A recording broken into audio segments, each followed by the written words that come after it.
राजस्थान शिक्षक संघ प्रगतिशील के मुख्य महामंत्री मेरे बड़े भाई पूनम चंद जी, राजस्थान शिक्षक शेखावत के प्रदेश उपाध्यक्ष और उनके हक और हुकूक के लिए संघर्ष करने वाले भाई त्रिलोक जी, रायला साहब, जोधपुर संभाग के मेरे तमाम शिक्षक साथियों, मेरे भाई, सबसे पहले तो राजस्थान शिक्षक संघ शेखावत राज्य कमेटी की तरफ से आप तमाम का क्रांतिकारी अभिनंदन और बधाई कि इस वक्त जब कॉन्स्टिट्यूशन और इंस्टीट्यूशन दोनों इस देश में खतरे में हैं और ऐसे वक्त एक वो उम्मीद की किरण जोधपुर की धरती पर आज इकट्ठा होकर अपने मुद्दों को लेकर मंथन करने के लिए आप लोग आए हैं। आप तमाम लोग धन्यवाद के पात्र हैं, बधाई के पात्र हैं। दोस्तों, एक शुरुआत कहां से होती है उसका हमें एहसास नहीं होता, लेकिन ये तय है कि हमें जिस संवाद हमारे साथियों के बीच में बरकरार रखते हैं तो उसके रिजल्ट आते हैं। ये जरूरी नहीं कि हम लगातार आंदोलनों में रहें, ये जरूरी नहीं कि हम हर 15 दिन से 1 महीने से मीटिंग आयोजित करते रहें। यदि हम 10 साथी चाय की खड़ी पे एक साथ बैठ के चाय पीकर विचार विमर्श कर लेंगे तो वो भी हमारा एक इवेंट हो। और इसी कड़ी में मैं निवेदन करूँ आपके बीच में कि पिछले साल बिहार के बेगूसराय में all India state government employees federation का राष्ट्रीय अधिवेशन हुआ और उसमें भाई पूनम जी हमारे साथ में थे। वहां से एक संवाद कायम होता है और वो संवाद आज आप जोधपुर और बीकानेर में और जयपुर में शिक्षक प्रगतिशील और शिक्षक शेखावत के भाईचारे और वैचारिक प्रतिबद्धता को जाहिर करता है। वहां से जो शुरुआत होती है और उसका अंजाम कहां तक पहुंचेगा ये हमें अच्छी तरह से पता है कि वैचारिक रूप से जो लोग एक जैसे होते हैं वो बहादुरी के साथ में इस देश और प्रदेश की नीतियों को समझते हुए वो अपनी नीतियों का निर्माण भी करते हैं और नीतियों के खिलाफ लड़ना भी उनके जज्बे में होता है। दोस्तों, जो पीड़ा निकल के आई थी राजस्थान के पैमाने पर कि पिछले 4 साल में तमाम कैडर्स के ट्रांसफर हो रहे हैं, प्रिंसिपल से लेकर सेक्रेटरी के ट्रांसफर हुए, लेकिन राजस्थान का सबसे बड़ा वर्ग ट्रांसफर का जो सुख है वो नहीं भोग सका, उसकी पीड़ा को सरकार ने महसूस नहीं किया। दूसरा, वाइस प्रिंसिपल की विभागीय सीधी भर्ती जो 1971 के सेवा नियमों में तय की गई थी, पहली बार राजस्थान में उसका मखौट उड़ाया गया। इन दो मुद्दों को लेकर एक विस्तृत कार्य योजना बनी जिसमें हमारे यूथ के कई साथियों को हमने इस संघर्ष समिति में लिया। शायद आपको दिखाई नहीं दे रहे हैं साथियों, संघर्ष वो करेंगे जो नीतियों की समझ रखते हैं, अनायास संघर्ष नहीं होते हैं। और सरकार ने थर्ड ग्रेड के ट्रांसफर क्यों नहीं किए और वाइस प्रिंसिपल की सीधी भर्ती क्यों नहीं हो रही है, ये एक पॉलिसी मैटर। और जब तक हम उस पॉलिसी मैटर के धरातल में नहीं जाएंगे हमें एहसास नहीं होगा कि क्या कारण है। क्या राजस्थान की सरकार थर्ड ग्रेड के टीचर को पनिशमेंट देना चाह रही थी या जानबूझ के नहीं करना चाह रही थी या नई भर्ती के माध्यम से हमारी नई ऊर्जा का उपयोग नहीं करना चाहती थी। साथियों, उसके गलत में बहुत सारी चीजें मैं आपके बीच में शेयर करूं। थर्ड ग्रेड की सीधी भर्ती का जहां तक सवाल है, अभी 11 फरवरी को हमारे नामपत्र पर चौथी बार समय देने पर मुख्यमंत्री से वार्ता हुई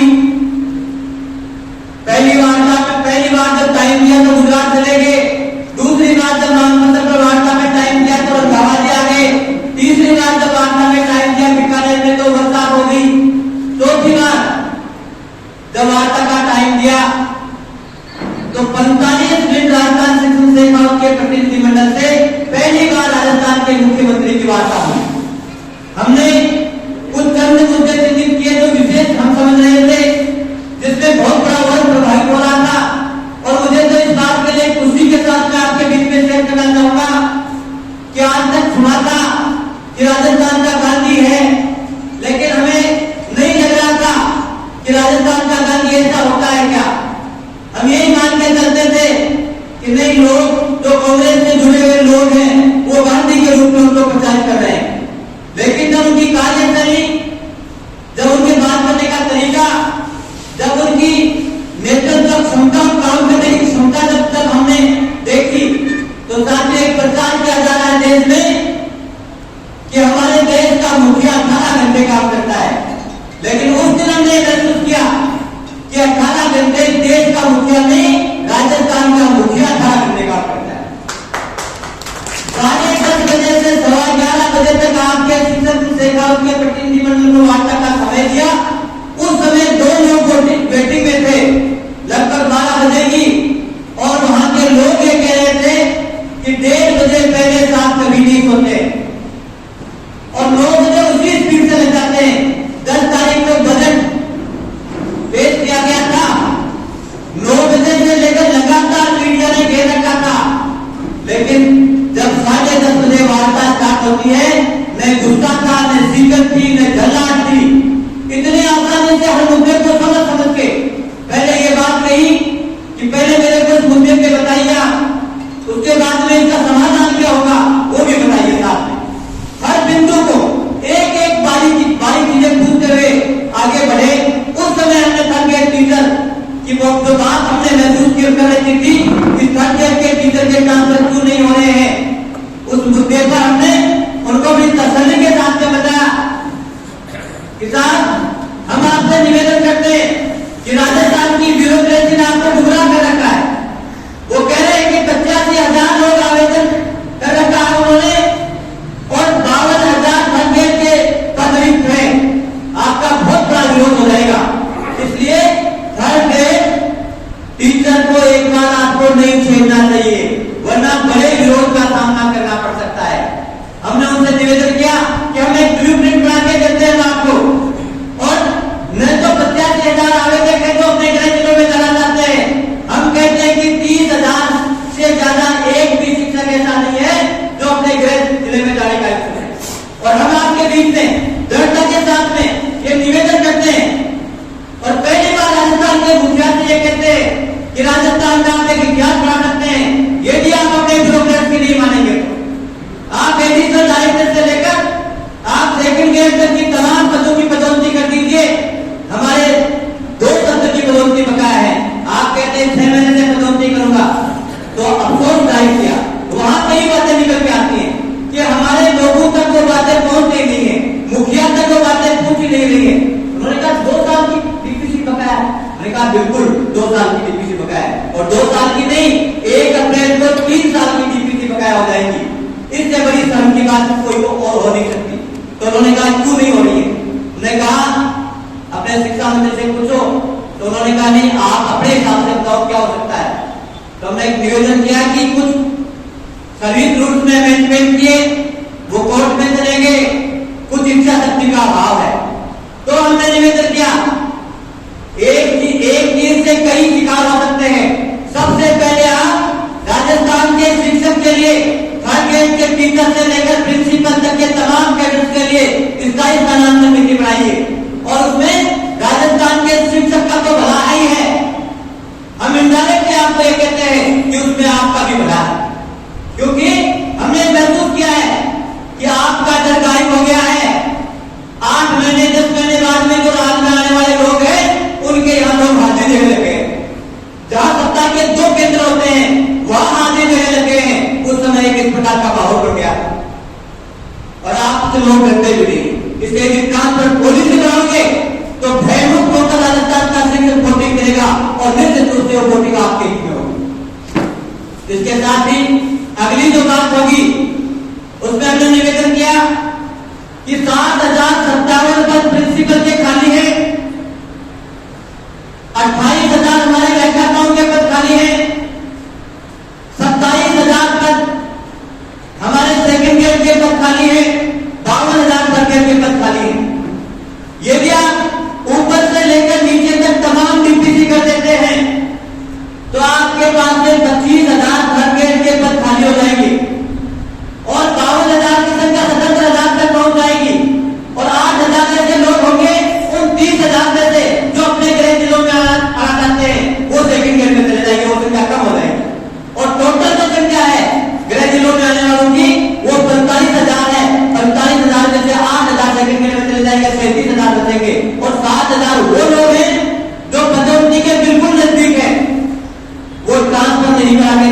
दिनों में पदोन्नति लेके जाएंगे, क्योंकि उनकी सीटें क्लियर हो रही है।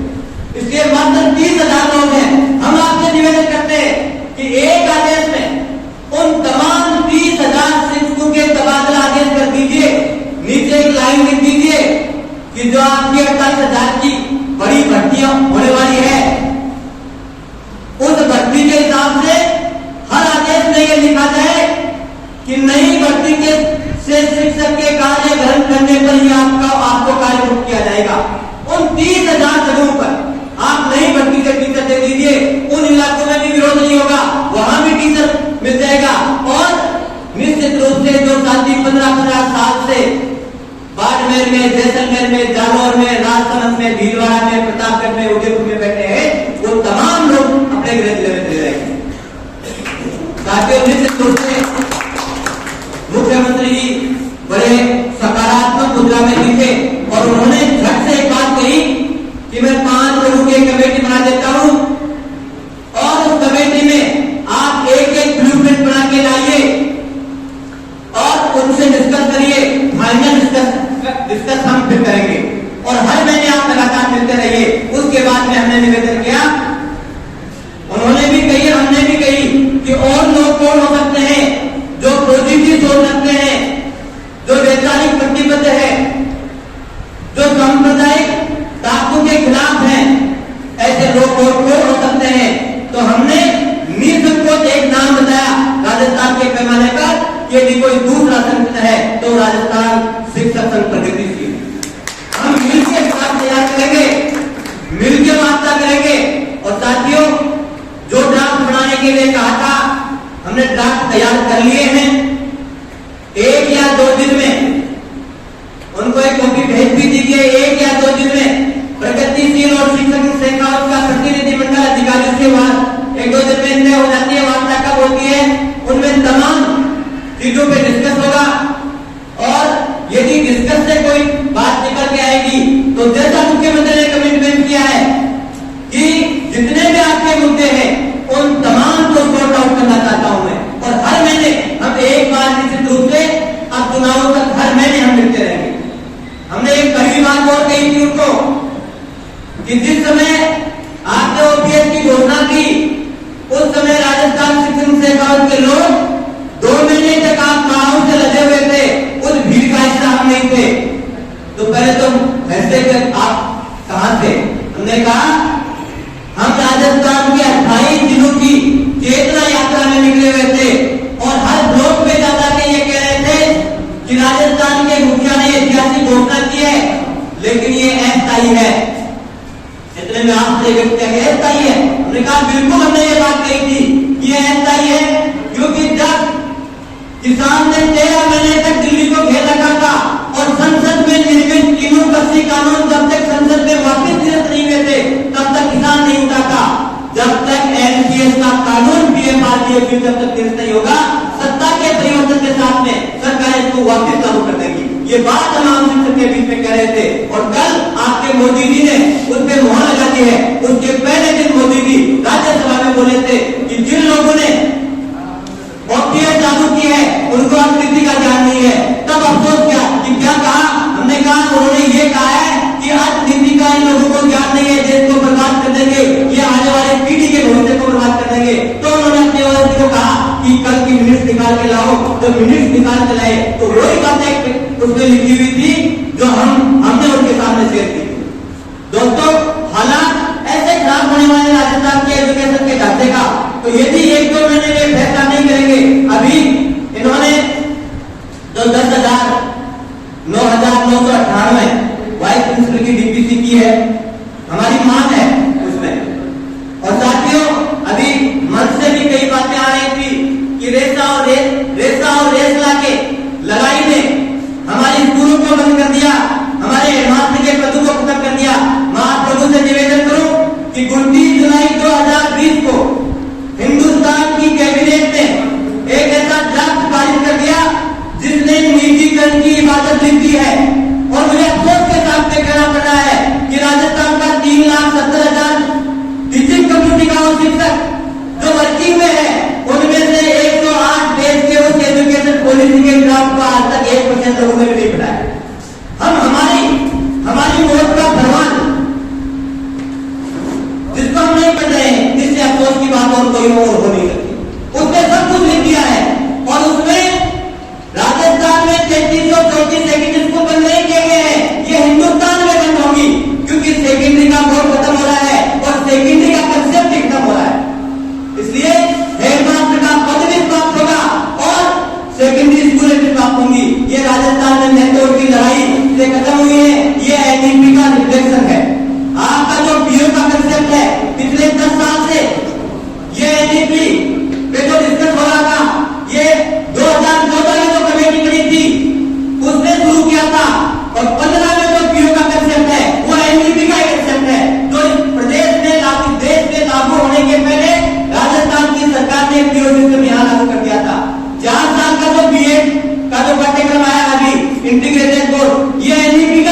कि एक बात आपने गलत जोड़ रखी है, जो वाइस प्रिंसिपल पे सीधी भर्ती की है उसमें व्याख्या साथी नाराज हो रहे हैं। मैं निवेदन करूं भगवान जी, हम मांग कर रहे हैं और मांग हमें पता भी है कि इस मांग का क्या होगा, हम मेंटली प्रिपेयर हैं कि इस मांग का क्या होना है, क्योंकि आपको आपके ध्यान में है कि आजादी के बाद में संविधान के लागू होने के साथ में अंबेडकर साहब ने इस दलित वर्ग को बराबरी में लाने के लिए आरक्षण की व्यवस्था की थी।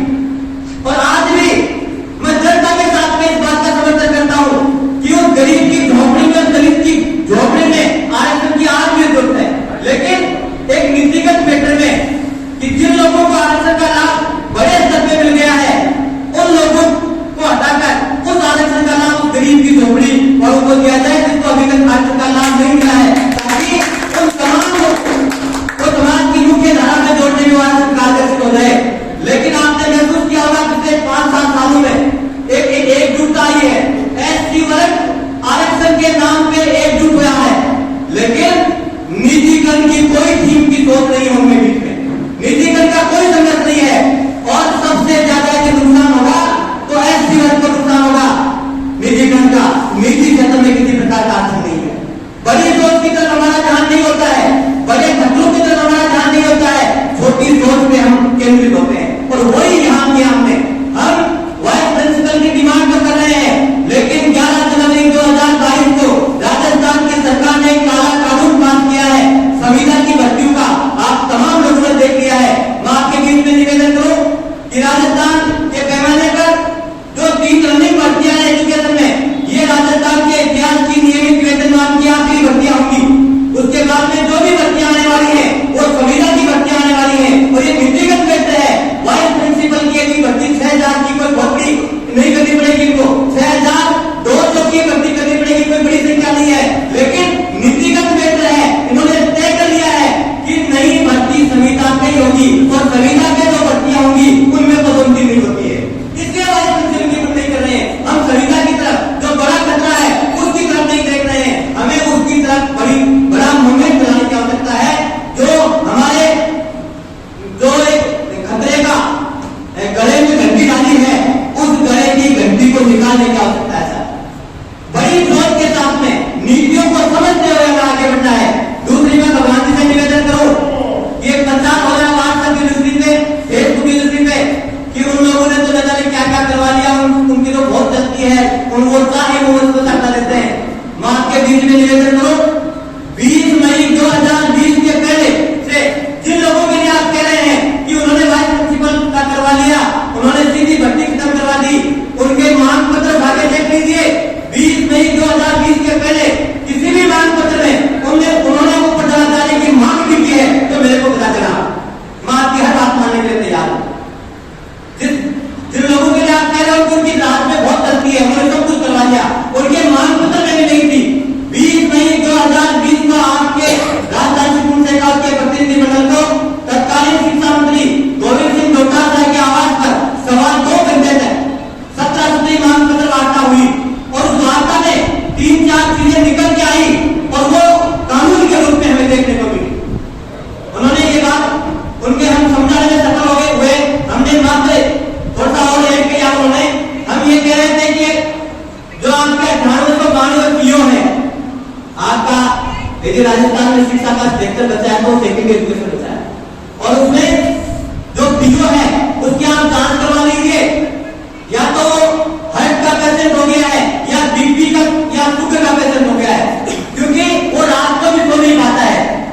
ऐसी स्थितियां हो गई है और अपने स्कूल पे किसी प्रकार का फोकस नहीं कर पा रहा है। इसलिए अपने स्कूल को बचाने के लिए एक वाइस प्रिंसिपल का पद आप सृजित करें। उस समय हमने 92 पीओ के लिए मांग की थी, लेकिन उन्होंने जो 300 से ऊपर पूरी 300 की शिक्षा थी उसमें भी एक वाइस प्रिंसिपल का पद सृजित कर दिया, उसी दिन क्या हो गया था। हमने एक दूसरी मांग ये की कि राजस्थान में शिक्षक को कक्षा कक्ष से दूर कर दिया गया है, पढ़ाने के अलावा से तमाम काम करवाए जा रहे हैं। तो उसने कहा कि मेरे को डॉक्यूमेंट उपलब्ध करवा दो, मैं आपका पिक्चर करवा देता हूँ, चीफ सेक्रेटरी से ऑर्डर दिलवा देता हूँ। हम सुप्रीम कोर्ट का आदेश, हमने आरटी की धारा 27, हमने एसएमएस जो 11 में चीफ सेक्रेटरी था उसके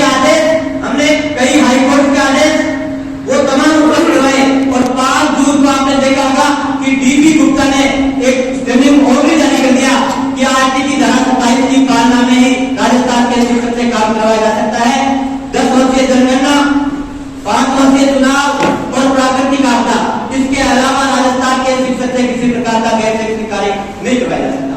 यदि कोई करवाएगा तो उसके खिलाफ अनुशासन कार्रवाई की जाएगी। एक दो अमेंडमेंट और थे, हमारे जो आर्ट के साथी पिछड़ रहे थे प्रमोशन में, उनके लिए भी एक अमेंडमेंट हमने और करवाया। वो तमाम राजस्थान में 1971 के सेवा नियमों में लागू हुए और उसके बाद में ये काट बजाने लग गए थे कि हमने करवा दिया। एक भी इनके मांग पत्र में वो बात नहीं थी। मैं आपके बीच में निवेदन करूं, भगवान जी नाराज होते हैं, कई बार हमें रात शाम को ये फोन करते हैं, बड़ी नाराजगी प्रकट करते हैं।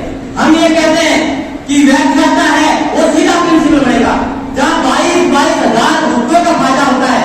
व्याख्याता से जो प्रिंसिपल बने हैं 22 हजार रुपए का बेनिफिट मिला हमको। हम तो ये कहते हैं कि व्याख्याता को बीच में आप एक बैरियर क्यों डाल रहे हो? व्याख्याता सीधा प्रिंसिपल बने और सेकंड ग्रेड वाला आदमी जो 400 ग्रेड पे का आपने हेडमास्टर के बाद प्रिंसिपल का सर्टिफिकेट किया है, उसमें सेकंड ग्रेड के लोगों को मौका मिला। हमारी मांग यही है।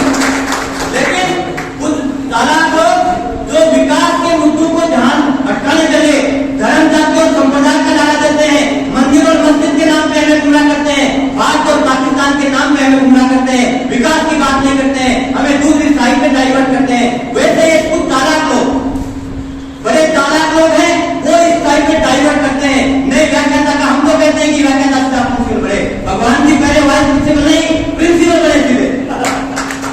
बहुत बड़ा नुकसान होगा। आज पता नहीं चल रहा है आपको, आज आपको 4000 रुपए का फायदा हो सकता है, लेकिन यदि आप प्रिंसिपल बनोगे तो आपको कम से कम 15,000 रुपए का फायदा होगा। और अब तो इतनी सीनियर सेकेंडरी स्कूलें हो गई है, ये बालिका तमाम होगी। 17,400 स्कूलें वर्तमान में सीनियर हो चुकी हैं और इस सत्र में, अगले सत्र में ये संख्या 25,000 तक जाएगी। इसलिए कोई व्याख्याता तो रनिंग में बचेगा ही, सारे के सारे प्रिंसिपल बन जाते हैं। लेकिन एक छोटी चीज के लिए आपको कैलकुलेशन करने ही नहीं दिया गया, आपके दिमाग में बैठा दिया कि हमारा खर्च छीन रहे हैं। आपको इनका था, हम कोई नई मांग थोड़ी कर रहे हैं। हर कह लो सेकंड गेट को मौका दिया जा रहा था, कोई नया पद नहीं क्रिएट किया है, वही पद है, उसकी जगह पद है, कोई नई मांग नहीं है। कहां हक मानने की बात है, कोई बात ही नहीं थी। लेकिन हमारे व्याख्याता साथी नहीं समझ रहे और 2 साल में जो प्रमोट हो रहे हैं उनको तो 4,500 बेसिक में फायदा है, लेकिन उसके बाद में जब लेट होंगे, सारे नए साथी हैं, इतने जल्दी प्रमोशन नहीं होंगे। जो लेट होंगे वो बराबरी में 56,000 रुपए आ जाएंगे, 1 रुपए का भी फायदा नहीं मिलेगा। ये प्रिंसिपल में होगा। और 3 साल एक वाइस प्रिंसिपल को 3 साल, अगले 3 साल तक वाइस प्रिंसिपल का कोई प्रमोशन नहीं होगा, क्योंकि 3 साल का अनुभव किसी का भी नहीं हो रहा है। सिर्फ जो प्रधानाध्यापक हैं 1964 जो क्वालिफाई हैं वो प्रिंसिपल बनेंगे, बाकी तमाम व्याख्याता है वो 3 साल तक वाइस प्रिंसिपल के रूप में काम करते रहेंगे। इसलिए इन तमाम चीजों पे हमें नीतिगत रूप से सोचने की आवश्यकता है। मैं निवेदन करूं आपके बीच में कि एक मुद्दा जो गंभीर है इसमें, क्योंकि सरकार ने तय कर लिया है कि अब हमारा सिस्टम नहीं चलेगा। जो हमारे पूर्व ने हमें विरासत सौंपी है वो विरासत अब नहीं बचेगी। हमारे फेसबुक और जो व्हाट्सएप यूनिवर्सिटी के शेयर हैं वो तो नागपुर से तो कचरा चलता है, उसको आगे फॉरवर्ड करने में लगे रहते हैं। लेकिन हमारे यहाँ क्या हो रहा है उसको हम नहीं समझ पा रहे हैं। जो एनईपी का ड्राफ्ट है साथियों, मैं आपके बीच में निवेदन करूं, मैं कोई भविष्य रखता हूं, ज्योतिष तो नहीं हूं, लेकिन ये आपके बीच में जोधपुर की धरती पे कहने जा रहा हूं कि 2030 तक आते आते इस देश और प्रदेश में न स्कूल रहेगा, न हॉस्पिटल रहेगा, न बैंक रहेगा, न बीमा रहेगा, न पीडब्ल्यूडी रहेगा। ये तमाम निजी क्षेत्र के हिस्से होंगे। और 25 में ये ट्रेलर आप देख सकते हैं, 25 में 23 और 24 में 2 चुनाव लड़ने हैं इनको, 23 और 24 में नहीं बोलेंगे। 25 में जो ही राजस्थान में एनईपी का ड्राफ्ट लागू होगा उसके बाद में ट्रेलर देख लेना।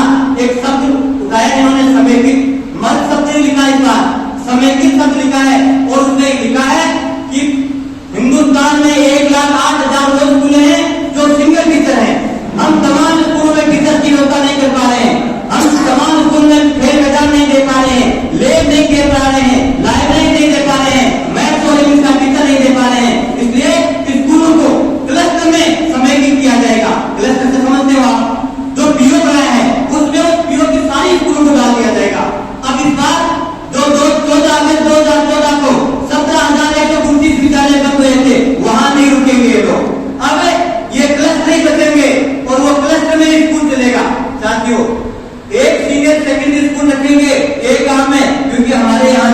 2-4 साल जब शिक्षा मंत्री थे तो उन्होंने अपने क्षेत्र में तो एक गांव में 5-5 सीनियर हो गई हैं, जो मिडिल की वो सारी सीनियर हो गई। 5-5 सीनियर एक गांव में, वहां एक ही सीनियर रहेगा। प्राइमरी और मिडिल सारी उसके अंदर डाल दी जाएगी, धीरे धीरे ये होगा। अब रही बात हमारे दिमाग में, जो हम लोग बैठे हैं उनके दिमाग में तो एक प्रश्न चल रहा है कि हम तो 60 साल का पट्टा लेके आए हैं, 60 साल पहले हमारा कुछ नहीं बिगड़ने वाला। दोस्तों बहुत बड़ी गलती है।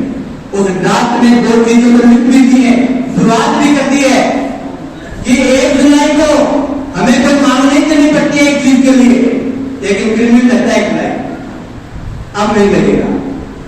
एनईपी का ड्राफ्ट लागू होने के बाद में 1 जुलाई को इंक्रीमेंट नहीं लगेगा। इंक्रीमेंट का आधार सेवाकाल नहीं होगा, परफॉर्मेंस होगी। और परफॉर्मेंस पे कौन करेगा? मैनेजमेंट करेगा। और मैनेजमेंट हमारी एजेंसी नहीं होगी। जिस तरह से उत्तर प्रदेश में 1 जिले को इन्होंने एक फर्म को दे दिया है, एक पार्टी को दे दिया प्रयोग के तौर पर, अडानी और अंबानी को हमारी स्कूलें देंगे, वो होंगे हमारा मैनेजमेंट, वो तय करेंगे कि अमुक व्यक्ति को इंक्रीमेंट देना है नहीं देना।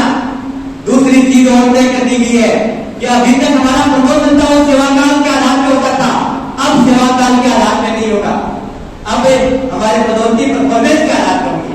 और ये तय कौन करेगा? मैनेजमेंट करेगा। और मैनेजमेंट किसके लिए तय करेगा? वो आप और हम जानते हैं। इसके साथ ही हमारा 1 साल की चालाकी से बढ़ा दिया गया है, अब 18 साल का बच्चा वो सीनियर करेगा। कितने की रोकेंगे 1 करोड़ पहले को? हमारा 6 साल का बच्चा पहली क्लास में आएगा, 3 से 6 साल तक का बच्चा आंगनबाड़ी में रहेगा। आंगनबाड़ी हमारे विद्यालय कैंपस में रहेगी। हमारा L1 का टीचर वहां रहेगा, पहली और दूसरी क्लासें वहां रहेगी। और धीरे धीरे पहली और दूसरी क्लासें भी आंगनबाड़ी के अधीन कर दी जाएगी, उनको बिल कोर्स करा दिया जाएगा।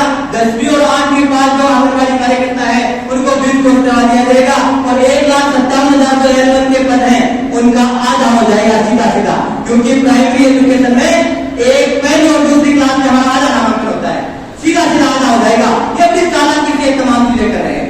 और उसके बाद में मैं तो ये क्लियर हूं कि 2030 के बाद में हमारा कोई साथी रिटायर होगा तो ये दावा करता है कि मैं अधिवास की पूर्ण करके रिटायर होगा। हो सकता है अधिवास की पूर्ण करके हो, लेकिन 30 के बाद में कोई रिटायर होगा वो सरकारी सेवा से रिटायर नहीं होगा, वो अडानी या अंबानी की फर्म से रिटायर होगा।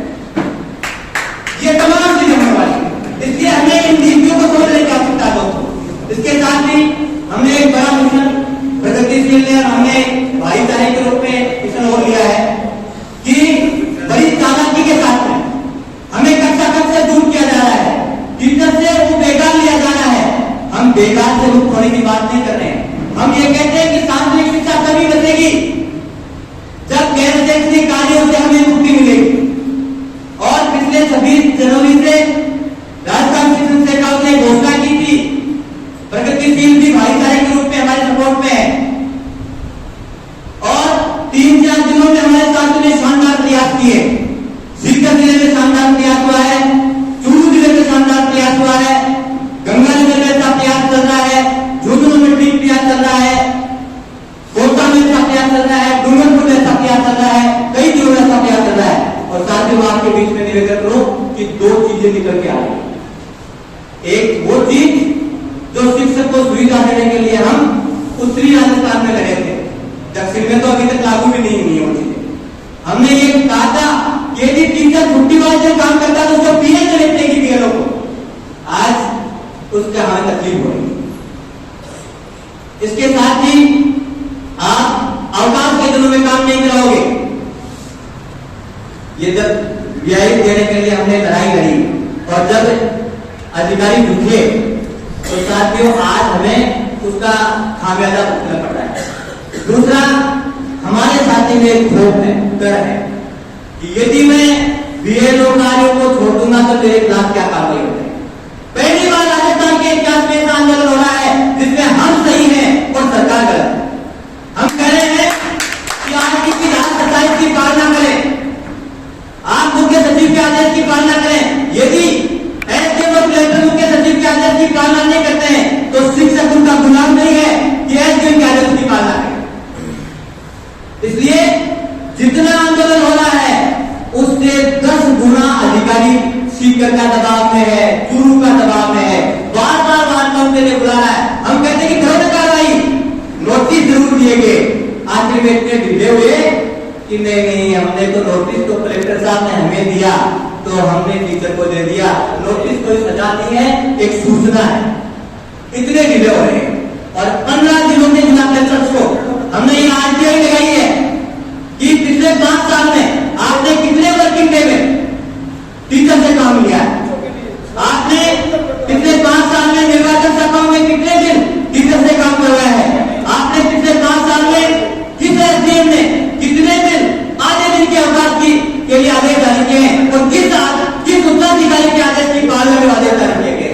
सबके पसीना आ रहा है, क्योंकि कोर्ट ये कहता है, आज की धारा ये कहती है कि 1 घंटे के लिए भी आप किसी बच्चे की पढ़ाई में योगदान पैदा नहीं कर सकते। इन्होंने तो सैकड़ों दिन खराब किए हमारे बच्चों की। इसलिए अब हम कोर्ट में मिलेंगे, वो पुलिस का इकट्ठा करेंगे और इनको कोर्ट में खड़ा करेंगे, आमने सामने कोर्ट में भी लड़ेंगे, सड़क पे भी लड़ेंगे।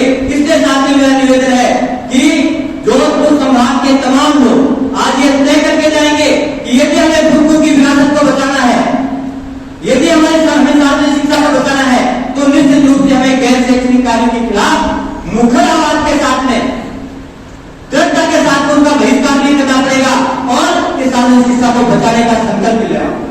ये भी आज आप तमाम लोग तय करके जाएंगे। इसलिए मैं तमाम लोगों से निवेदन करना चाहूंगा कि हम लड़ेंगे शिक्षण शेखावत और प्रगतिशील का